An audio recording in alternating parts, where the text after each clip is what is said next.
Hello दोस्तों, कैसे हैं आप सब लोग। ईश्वर से प्रार्थना करती हूँ कि आप लोग अच्छे होंगे और अपनी पढ़ाई भी अच्छे से कर रहे होंगे।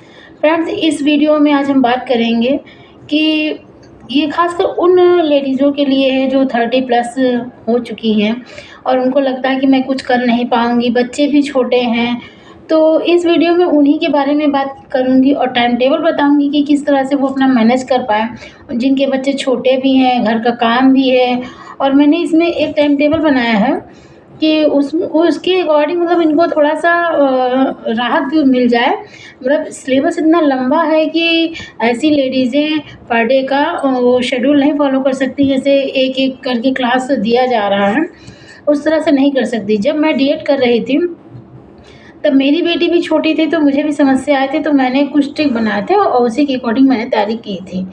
तो देखिए, सबके टाइम टेबल में जो कंटिन्यू पढ़ रहे हैं उनके और एक हाउसवाइफ़ के टाइम टेबल में अंतर होता है। हम लोगों को ये होता है कि जो समय सबसे जब सबके बचने के बाद जो समय मिलता है उसी से हम अपनी तैयारी कर पाते हैं। तो मेरा मानना ये है कि अपने से, किसी का देखा-देखा नहीं, अपने से खुद एक ट्रिक बनानी चाहिए। अगर आपको इस वीडियो से थोड़ा-सा भी हेल्प लगे तो आप प्लीज़ चैनल को लाइक करिएगा, सब्सक्राइब करिएगा। डेली वीडियो दूँगी। कल मैं बुक के रिसोर्सेज़ के बारे में बताऊँगी कि यूपी टेट के लिए मैं कौन-कौन से बुक फ़ॉलो कर रही हूँ। तो चलिए वीडियो शुरू करते हैं। तो वीडियो में मैं ये बताऊँगी, देखिए, 1 बाय 1 क्लास करने की ज़रूरत नहीं है।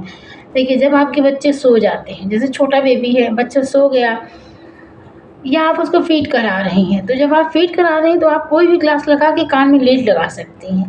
पर डे आप 2 से 3 घंटे तो निकाल ही सकती हैं, चाहे जैसे निकाल लीजिए। देखिए, स्ट्रगल तो करना ही पड़ेगा। इतना नहीं हो सकेगा कि हमको कोई फैमिली तो बिल्कुल नहीं कहेगी कि भैया आप पढ़िए, लाइए हम बच्चे खिला लें। थोड़ा-सा हेल्प लीजिए और सबसे कहिए कि अपने काम स्वयं करें। यहाँ तक हस्बैंड की आप हेल्प ले सकती हैं। तो आप जैसे फ़ीड करा रही हैं, तो आप मोबाइल पे आप लीड लगा लीजिए और उसको सुनते रहिए। बच्चे को सुला रही हैं, तो उसको सुनते रहिए।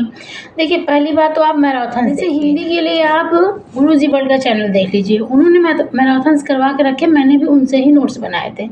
उनकी मैराथन्स अच्छी है। देखिए, आप 3 दिन एबव मान के मैं चलती हूँ कि 3 दिन में आप जो है उनका, जैसे बच्चे सो जाते हैं, अब आप अपने हिसाब देख लीजिएगा कि किस टाइम समय मिलता है। वैसे मैं तो रात का ही टाइम लेती थी, रात में शांति हो जाती थी, तो मैं पर डे थोड़ा-थोड़ा करके 4 दिन में एक मैराथन्स का एक नोट्स बना लेती थी। उससे नोट्स से मुझे ये फ़ायदा होगा कि उस नोट से रिवीज़न करने में आप लोगों को आराम रहेगा, मुझे तो आराम था।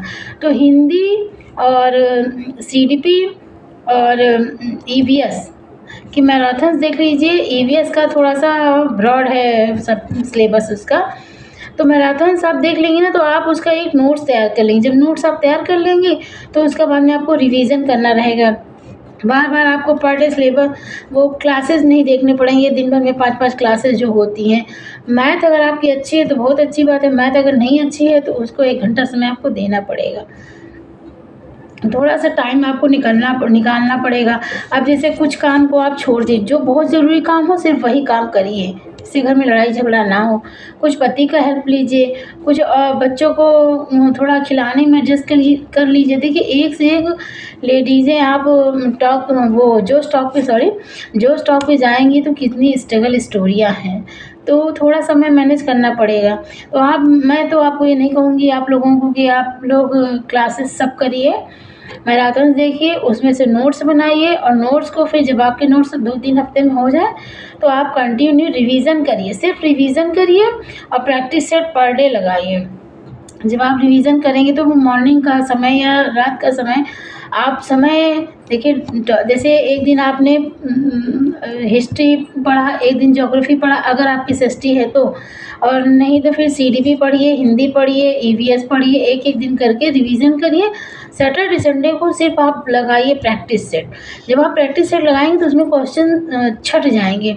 जैसे कि आपका वो जो क्वेश्चन नहीं आ रहे, एक डायरी ले लीजिए, उसमें सारे को आंसर को नोट डाउन करते रहिए।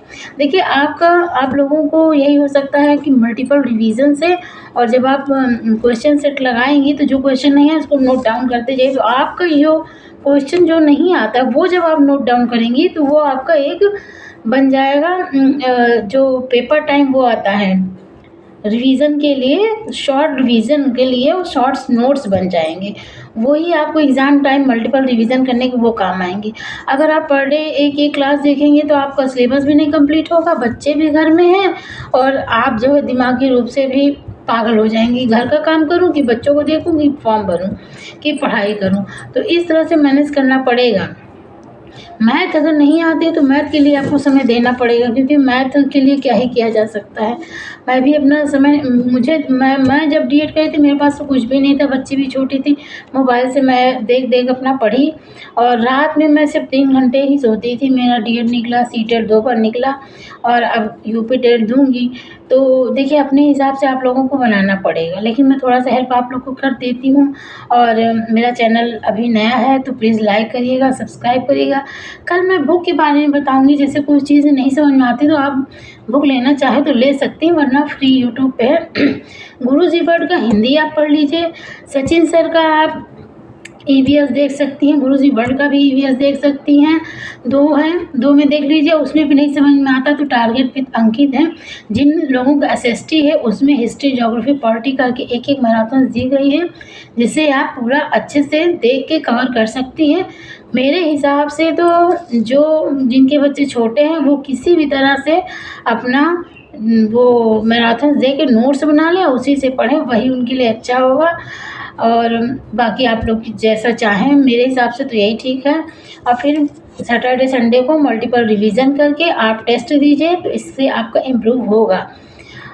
और आप लोग भी ज़रूर बताइएगा कि मेरे लायक क्या है, मैं क्या कर सकती हूँ, अपने राय दीजिएगा। भाई मैंने जो अपने लाइफ में एक्सपीरियंस किया वही मैं बताती हूँ, और कल मैं बुक के बारे में बताऊँगी। और अब मैं टारगेट सेट करूँगी पर डे का 1 बाय 1। अगर आप लोग तैयार हैं मेरे साथ करना तो मुझे भी बताइएगा कि मैं क्या कर सकती हूँ। चलिए मिलते हैं नेक्स्ट वीडियो में। Thank you so much.